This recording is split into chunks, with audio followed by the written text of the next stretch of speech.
since I was little, I could tell I was different. Not special, but different. I'm sure most of us have felt the same before. No matter who we are, there is an invisible scale we almost balance, some holding heavier weights than others. These weights come with their pros and cons, but all of them are capable of changing our lives. Now, the color of my skin or the country I'm from shouldn't dictate how I'm treated, yet much of society disagrees. And that's just one of my identities. So, how do all of them together impact my life?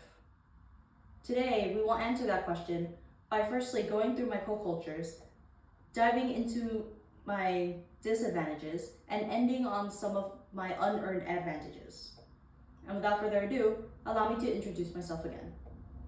I am a Gen Z atheist Vietnamese American woman. I am also neurotypical and able-bodied, and I am a first-year college student majoring in biology. Now, out of all the co-cultures I just mentioned, being a part of Gen Z and being a Vietnamese American woman don't seem like they would fit on the same side, yet both of them have their downsides. Most media doesn't cover Vietnamese American people, as other cultures tend to take the spotlight. Since my culture has been diminished to the war and our food, it's difficult for younger audiences to find positive role models. Speaking of younger audiences, being a part of Gen Z also proves to be a disadvantage in my life as well. Recently, I saw a post where the original creator took a bunch of articles from employers about why they wouldn't hire Gen Z, and to them, we are considered lazy and soft. It's unjust that anyone born after the year 2000 is deemed almost an infant because of the year we're born, and we're ignored for all the positive things we could bring to the workforce. On the contrary, being atheist and able-bodied tends to have their benefits. As an atheist person, I feel free to vote for whatever I choose and not be tied to religious obligations.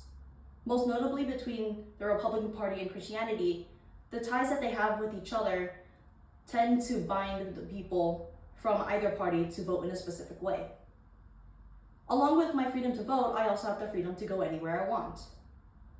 A couple weeks ago, I went on a hike with my family, and on this hike, there were a bunch of rocks that we had to climb past.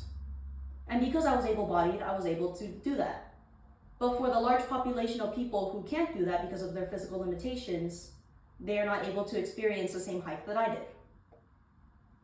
Today, we went through some of my co-cultures, we dived into some of their disadvantages, and we uncovered some of my unearned advantages to discover my intersecting identities. Although I could go on talking about which of my identities are pros and cons, ultimately it's the culmination of all of them that truly makes me a unique person. And it is the culmination of these weights in other people and the relations I have with everyone else that makes all of our journeys through life just as unique.